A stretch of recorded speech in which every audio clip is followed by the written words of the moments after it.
Um dos maiores desafios que as pessoas têm hoje é conseguir extrair o maior potencial de si a fim de conseguir os seus resultados. Às vezes o nó pode estar na forma de se comunicar, tanto internamente como com o outro. Pensando nisso, hoje no programa Talentos em Foco, nós vamos falar sobre o tema neurosemântica e resultados. Confira!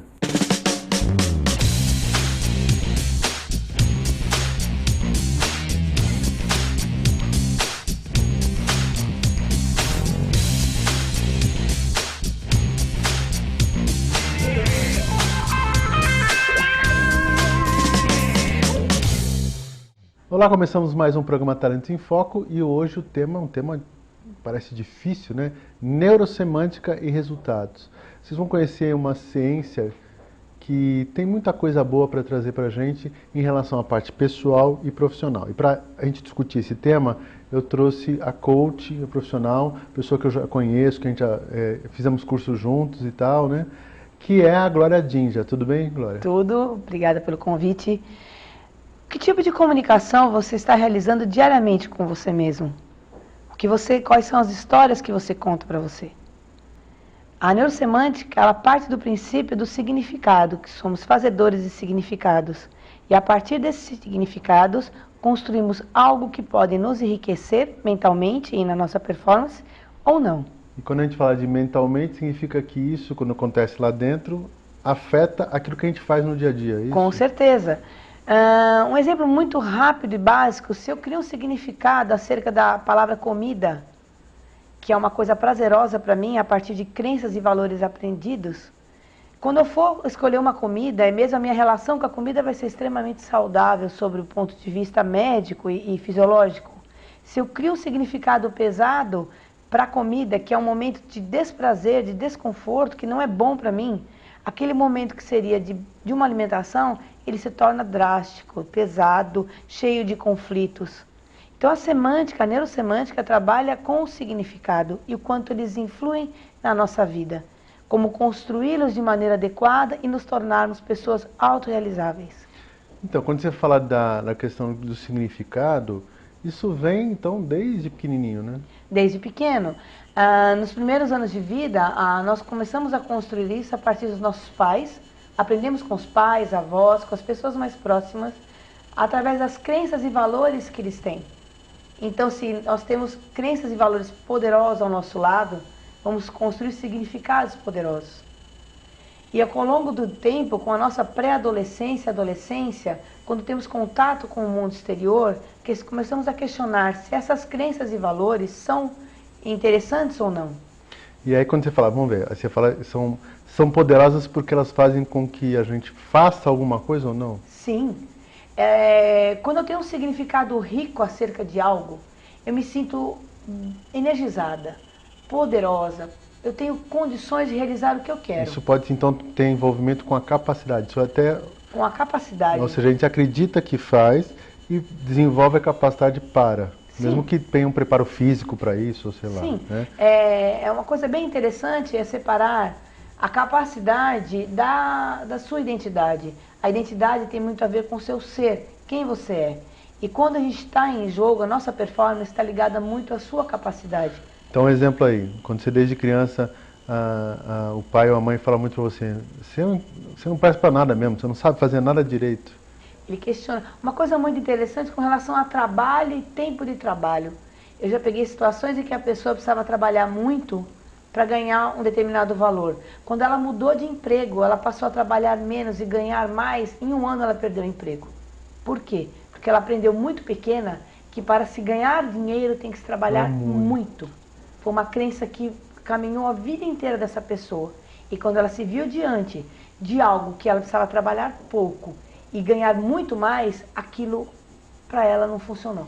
Ou seja, ela se auto-sabotou no processo, porque a crença era tão grande, apesar de financeiramente estar melhor e tal, a pessoa recua naquilo. Não é uma sabotagem, na verdade é um aprendizado que ela teve com relação à palavra dinheiro e trabalho. É uma matriz que ela cria de significado acerca disso. Então, dinheiro, por exemplo, nesse caso, o significado que o dinheiro vem advindo de muito trabalho, é muito sofrido. E assim você vai criando uma matriz. E a cada campo dessa matriz, você tem uma crença e um valor associado, que ou reforçam essa ideia, ou até modificam. E a gente ouve isso, por exemplo, no caso da criação com pais, né? Isso acontece com os pais, não porque os pais têm culpa de tudo, mas porque Quem tiver faz próximo. parte, né? Faz parte do núcleo familiar.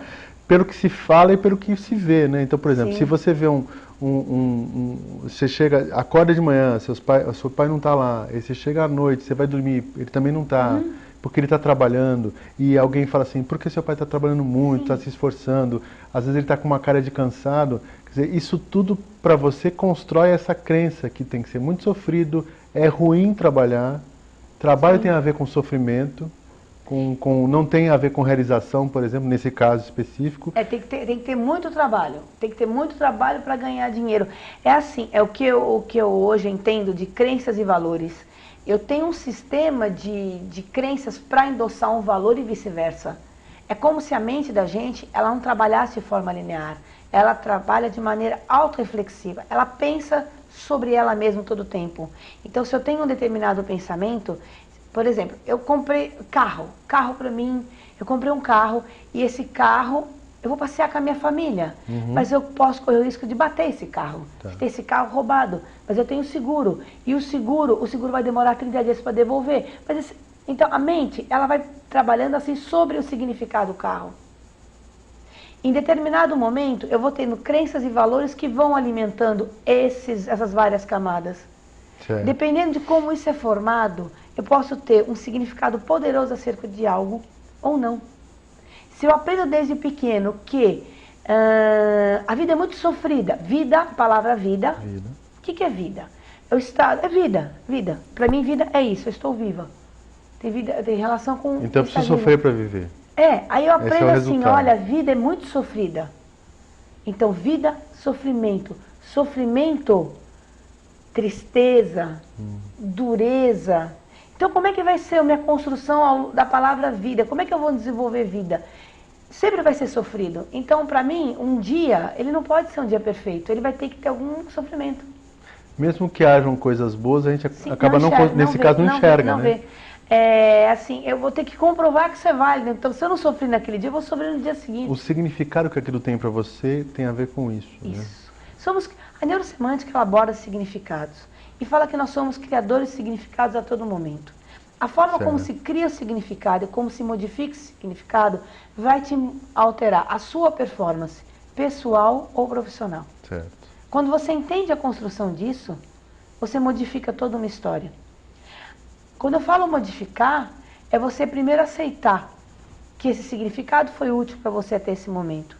E a partir daquele momento você altera. E quem altera é a própria pessoa, não quem acompanha o coach. É a pessoa que descobre isso através das sessões e ela mesma altera. Ou seja, é aquela coisa de parar de colocar a culpa nos outros daquilo que acontece na vida. Sim. Na vida, na parte profissional, porque fulano me impede, ciclano me impede. É claro que às vezes tem gente que atrapalha a gente, né? Tudo bem, mas é isso que atrapalha a sua vida toda? Isso faz quando você não faça nada, né? Entre aspas, né? A riqueza da neurosemântica é você clarificar coisas, principalmente a comunicação. Se a pessoa fala assim, aquela pessoa me persegue todos os dias. Você chega para ela assim, todos os dias, essa pessoa te persegue todos os dias? Não, ela me persegue só um dia, mas um dia não são todos os dias. Então você traz a real, o significado do evento. A pessoa começa a enxergar de outra maneira. Ela se ressignifica algo. E é mágico o momento que ela tem esse contato consigo mesma e ressignifica. Que ela encontra isso. E o mais interessante é que é um processo interno. E a partir do momento que ela realiza isso numa coisa, ela aprende para as demais. Dá um grande desenvolvimento para o ser. E eu acredito que pessoas só se tornam líderes de outros quando elas se autolideram. Elas só realizam algo quando elas se autorrealizam. E talvez seja esse o caminho para eu ter uma comunicação eficaz. Quando eu me entendo como ser, como é que eu entendo a minha forma de operar aqui dentro, eu consigo compreender quem está à minha frente. Até porque as crenças, elas são no final filtros, né? Até quando você recebe uma informação, algo que vem para você, a gente acaba julgando isso. É comum Sim. julgar o que você está fazendo. E o julgamento, às vezes, ele é tão forte que você transforma a informação totalmente, ela fica totalmente diferente de como chegou. Sim. E aí você, por exemplo, um elogio você pode levar como uma ofensa. Eu falo que a gente rotula. Desde pequenininha a gente rotula. Por exemplo, essa é uma poltrona, isso é uma mesa. Essa poltrona, ela é boa, porque, por exemplo, era a poltrona que meu vovô sentava para contar história. A partir disso eu crio uma história, um significado sobre essa poltrona.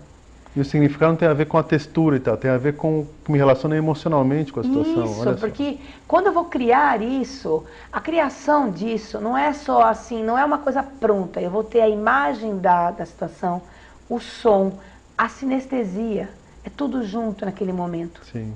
Então, se eu tenho algo interessante com relação a essa poltrona, vai ser muito rico. Agora, se por alguma razão eu crio de maneira errada, ela não é mais uma poltrona, ela é um momento de sofrimento para mim. E com relação às crenças e valores, o quanto a gente tem uma crença que é nossa, o quanto ela foi aprendida, ou quando ela foi somente adquirida porque a gente não quis pensar acerca de. Quanto é cômodo você simplesmente pegar isso, essa pessoa é chata, mas eu fui lá ver se ela era chata. É inconveniente, ela é... Mas, peraí, eu fui lá conversar com ela, porque eu parto do princípio que pessoas são recursos infinitos de conhecimento, desde que você queira. Às vezes até, como você falou, a forma de julgar alguém tem a ver com uma crença. Então, às vezes você fala assim, fulano faz tal coisa e por isso ele não é bom. Sim. Todo mundo que faz esse tipo de coisa, Sim. todo mundo que cumprimenta, por exemplo, tem uma crença interessante de alguns homens. Não, o homem que não pega a mão com firmeza é uma pessoa fraca. É uma crença, isso que eu já ouvi. Sim. E eu falei assim, e se a pessoa tem um problema muscular? Só um exemplo, pode ter um monte de coisa. Não quer machucar a mão, de repente ela segura. E quem disse que ele tem bom caráter porque tem um aperto de mão confiável? O que é um aperto de mão confiável? Ai, que interessante, você chega para a pessoa. Isso aí eu uso muito e até comigo muito, porque o interessante de todas essas técnicas da neurosemântica, da programação neurolinguística, você não aprende numa faculdade. Você aprende vivenciando. Os seus primeiros momentos dentro da área é você passando pelo processo de formação. Para você entender o que significa isso. Sim. Né? Tudo significado. Então, assim, não é uma pessoa que simplesmente coloca a matéria num quadro e dá para você estudar. Você vivencia o processo. Ok, galera, vamos fazer um intervalinho e depois a gente continua o nosso papo. Nós vamos para o intervalo. Antes você vai ver a dica do consultor, o intervalo e voltamos para o segundo bloco. Até mais.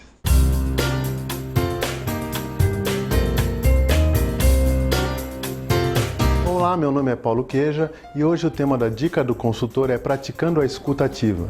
Na comunicação, nós temos pelo menos duas partes. Aquele que transmite informação e aquele que escuta, aquele que recebe a informação. Esse papel acaba havendo alteração durante o processo. Em um momento eu falo, eu passo uma informação e em outro momento eu recebo. Uma das grandes dificuldades que acontece nessa hora é receber a informação e saber processá-la de forma correta. E a dica é: pratique a escuta ativa. Realmente escute o outro. Escutar significa parar em posição em que você possa olhar para a pessoa e ela perceber que você está receptivo com a informação. Ou seja, olhe nos olhos da pessoa, balance a cabeça, demonstrando que você está ouvindo o que está falando. No momento que você não entender uma informação, peça uma pausa, volte para ali e pergunte aquilo que ela falou, ou repita com as suas próprias palavras aquilo que ela disse. Isso também ajuda o processo de comunicação. Adote uma postura de receptividade. Normalmente, como nós fazemos esse tipo de postura, um olhar direcionado, com um olhar mais desconfiado, demonstra que a gente não está querendo ouvir aquela informação que chega. Então, coloque-se numa postura altiva, coloque-se numa postura receptiva de mãos abertas e ouça. Não filtre, ou filtre menos possível e ouça bastante. Agora é com você. Pratique a escuta ativa. Obrigado.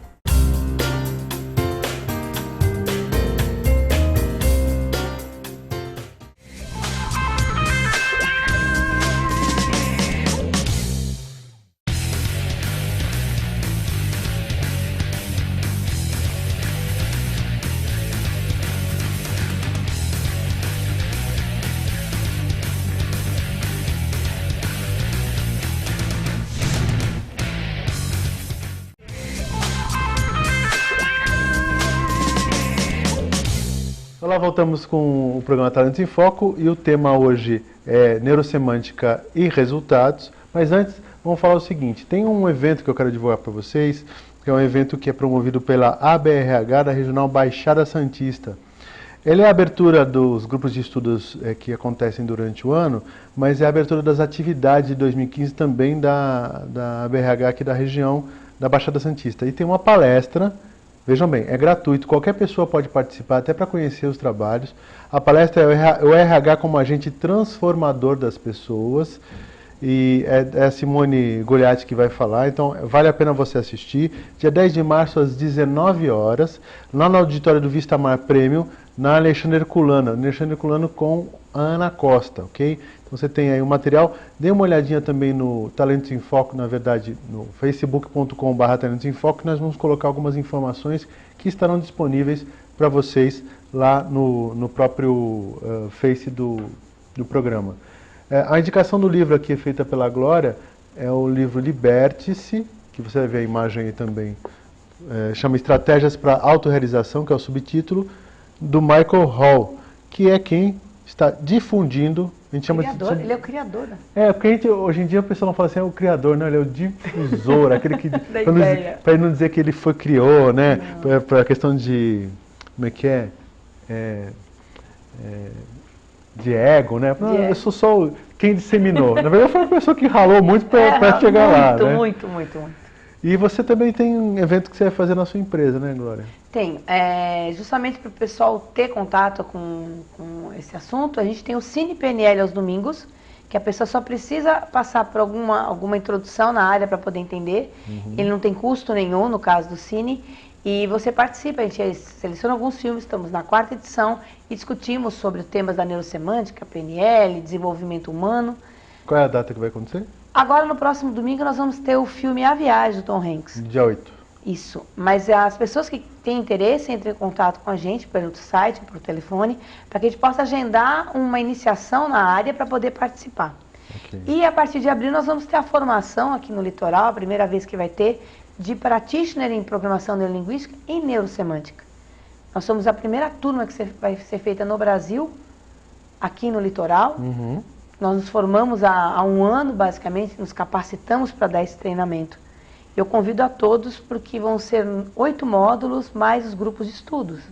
Ok. Então, aproveitando, você que está na região, você não vai precisar ir para São Paulo, para o Rio de Janeiro, para fazer a formação. E você que está fora pode aproveitar o Guarujá, né? Sim, com Porque certeza. É no Guarujá, a empresa da Glória está no Guarujá, conhecer as belezas naturais que o Guarujá tem, também fazendo o curso e aproveitando isso também. Bom, aí você está contando para a gente a questão das crenças, que criam a questão do significado nisso. E no trabalho isso acontece da mesma forma, ou seja, nas relações de trabalho. Eu posso, por exemplo, aproveitando que você falou, ter uma questão sobre como é que funciona uma autoridade, porque eu tenho uma crença sobre autoridade, e de repente isso me dificulta as relações com os chefes que eu tive, né? Com uma coisa muito interessante que eu abordo é que tipo de significado e relevância está dando para uma pessoa. Ah, tá, aquela pessoa sem ela não vivo. Então quer dizer que se ela morrer amanhã, você morre junto? A partir do momento que você começa a pôr as pessoas no seu devido significado e papel, as coisas mudam de figura. Se eu tenho um chefe e eu vejo ele somente como uma pessoa que tem uma hierarquia maior que a minha e talvez uma capacidade em termos de conhecimento maior, mas ele é só uma pessoa, a minha relação com ele vai ser respeitosa e quase igualitária. Certo.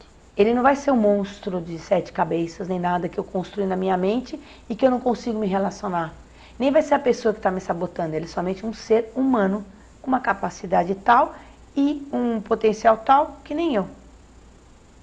Então o significado que eu dou às pessoas, as relações, a forma como eu vejo isso, pode modificar sim uma carreira dentro de uma empresa, de um empresário, de um empreendedor, a forma como o empreendedor vê a própria empresa. Empresas familiares, você vê isso, elas são palcos de disputas familiares. Elas não são basicamente uma empresa. Uma empresa é uma empresa. O que significa? A novela recente do Império mostra isso de forma interessante, né? Pega o Os significado. filhos com o pai é o salvador, porque ele que salva. Na verdade, nesse caso, engraçado, recentemente na novela, Eu não assisto não, mas essa eu até achando interessante, mostra que quem, por exemplo, salvou a empresa agora foi a filha que era a tal da bastarda, a filha bastarda. Ela fez uma negociação, viu uma oportunidade e trouxe. O pai não trouxe nenhum recurso para a empresa.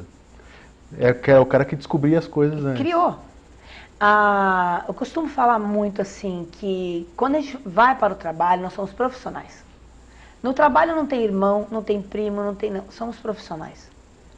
Preserva as relações e melhora muito a performance. É difícil as pessoas fazerem essa separação, né? As empresas familiares, das 99% das empresas são pequenas e médias, delas quase 70% são familiares.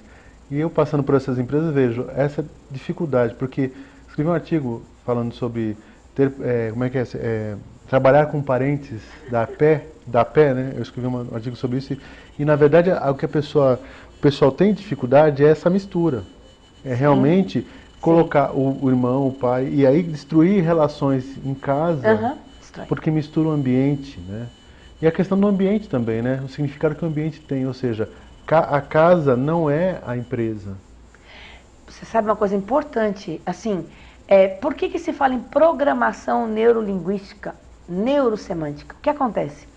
A partir da linguística e dos significados, que é o caso da neurosemântica, você constrói programas mentais que vão fazer com que você desenvolva algo na sua fisiologia.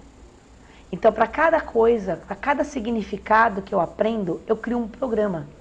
O Michael já identificou vários metaprogramas de atuação. Então, se eu tenho com relação ao ambiente de trabalho, se eu criei um programa, um significado pesado, ali é um lugar de conflito. Eu sei que eu vou encontrar fulano, ciclano, é conflito. Eu vou criar um programa de defesa aqui dentro de mim, que quando eu já sair de casa, eu já vou todo armado. Eu me armo. Eu não vou me conectar ali. Eu não vou para ser mediador. Eu vou para uma briga. O que o pessoal fala na simplicidade de postura. A postura já é uma postura... Total. Mas assim, a minha Porque fisiologia... internamente eu já estou assim e a pessoa está tensa, ela fica tensa. O rosto demonstra isso, tudo demonstra isso. Né? A fisiologia, a gente não tem como desconectar nossa mente da fisiologia. E como é que é o rico disso? Quando eu trabalho a linguística a semântica desse evento, eu altero esse programa mental. Eu pego como se eu pegasse assim, um programa, um Windows, e fosse no meu Office e desse uma turbinada no meu PowerPoint. É mais ou menos assim. Eu acho que até isso acontece naturalmente também com as pessoas. Por exemplo, alguém que teve uma mãe ou um pai ausente, ou que teve conflitos muito grandes com o pai, e resolve ter uma postura diferente que o pai ou a mãe teve nessa hora e busca, sem raiva, sem precisar brigar, né? Busca estar mais presente ou fazer algumas outras coisas porque considera que essa maneira é uma maneira mais carinhosa, vamos dizer assim. Isso é uma maneira de ressignificar o processo, né? Não é levar aquilo como verdade, porque aquilo tem que ser daquela forma, e buscar outros caminhos, até entender como é que, já que não teve o exemplo, qual seria a forma correta de fazer na sua visão, né? Correta entre aspas, né? A gente faz isso, mas demora um tempo. Se hoje tem a neurosemântica, a PNL, mesmo o coach, são ferramentas que você aprende isso muito rápido. As empresas, quando elas estiverem abertas a acolher isso de maneira ética para dentro, elas vão ver quanto rico que fica. Eu noto hoje grandes empresários, que eu não cito o nome por uma questão até ética, o quanto eles aplicam isso aí dentro. E como as empresas familiares, se tornam altamente lucrativas.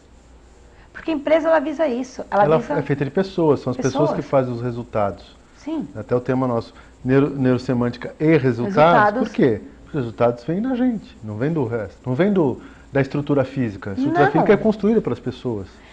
Eu brinco, às vezes, falo assim, com um determinado... Hoje não se vende objetos, se vende sonhos, se vendem expectativas. Eu trabalho com imóveis. Não, mas você trabalha com sonhos, com expectativas da pessoa. A era da experiência, que chama na economia, né? Né? A economia e a física quântica fala, a era da experiência. E tudo é uma experiência. Aí entra nisso que você falou, por exemplo. Então, que experiência você proporciona no ambiente de trabalho, na relação com o cliente, na relação com o teu cliente interno, que é o funcionário? É a coisa da Disney. A Disney, ela não tem funcionários, ela tem casting, ela tem elenco. Tem fila para ser funcionário da Disney. É tudo perfeito? Não, não é. Mas o objetivo lá qual é? Que você seja envolvido no experiência. processo, porque você tem que passar a mesma experiência para o cliente lá fora. Não é fácil fazer isso, não, porque eles querem ser coerentes com aquilo que eles constroem para o cliente lá fora. Essa é a questão que a gente vive isso o tempo todo, né? Por isso que a neurosemântica coloca isso. A gente trabalha, eu brinco, falo, gente, não é o objeto, é o que você proporciona atrás dele. É o que você vende para os outros. O objeto tem significados diferentes para pessoas diferentes. Sim, assim, quantas pessoas entram num restaurante, elas vão pela comida, sim, mas elas vão pelo aquele momento. Às vezes a comida é mais ou menos, mas o momento foi muito mais importante. Então, às vezes gostam do ambiente mais que da comida. Então, o ser humano, quanto mais ele for em busca disso, ele vai se comunicar melhor. Ele vai ter resultados melhores. A performance, o ser dele vai ficar muito rico, a identidade dele. Uhum. E a capacidade, ela vai na mesma direção. Porque você começa a ter mais ânimo e vontade para buscar ferramentas. Então é separar a identidade... A identidade da capacidade. Somos seres únicos, somos então, milagres. Eu não sou assim, eu estou assim. Eu estou assim. Ah, você é burro. Não, eu não sou burro, você fez burrice. Quando o profissional é a mesma pessoa, se põe nessa postura anterior, ou seja, a minha identidade é minha, ninguém mexe. Ninguém toca nela, eu posso me chamar de burro. Eu sei quem eu sou. Só eu sei. Detalhe, como diz uma amiga minha, coração da gente ninguém pisa. Não tem como caminhar lá dentro, somente a gente. Então, a minha identidade é minha, mas a minha capacidade você pode falar o que você quiser. Como eu comentei contigo, gloriosamente falível é um dos padrões do Acessando o Gênio Pessoal, que é uma formação do Michael. E quando você tem consciência de que você pode falir de maneira gloriosa, porque você está dando o seu melhor, mas eu errei. É o aprendizado. Isso te torna tão tranquilo, é tão suave. Eu convido a todos a conhecer a neurosemântica e a aprofundar no assunto. E um pequeno exercício a partir de hoje, avalie o que você está dando de significado às coisas. Você tem dúvida, por exemplo, acerca de algo, pesquise na internet o que significa. E às vezes a pessoa fala, eu sou introvertido. Eu pergunto, você sabe o que é ser introvertido? Me dá as características da sua introversão. A pessoa começa a falar, que eu vou construindo a matriz dela, ela olha e fala, isso é introversão? Ela para e fala, não. É como se abrisse um leque de... Descobri. Não é bem assim. Nós não somos rótulos, né? Não somos. A gente pode rotular. Mas depois que rotula, nós não somos por favor, o rótulo. A gente até pode, mas nós não somos isso. Tira a etiqueta e vai conhecer. Somos pessoas que... A gente nasceu para se conectar, para conhecer um ou outro, para se autodesenvolver. Uma empresa não é só uma estrutura, uma família. Existe uma diferença entre uma casa e um lar. Uma casa é a estrutura física, o lar é o que você põe lá dentro. O lar pode ser só 3x3. É isso aí. Bom, o nosso tempo terminou. Eu falei para você que era rápido, viu? Obrigado pela presença, acho que foi muito esclarecedor. O pessoal pode buscar mais informação, entra lá no YouTube também.com/Talentos em Foco, vê os nossos programas que já aconteceram e também no facebook.com/Talentos em Foco para ver mais informações que a gente divulga também dos eventos que a Glória vai fazer, tá bom? Obrigado, Glória. Obrigado a você e até semana que vem.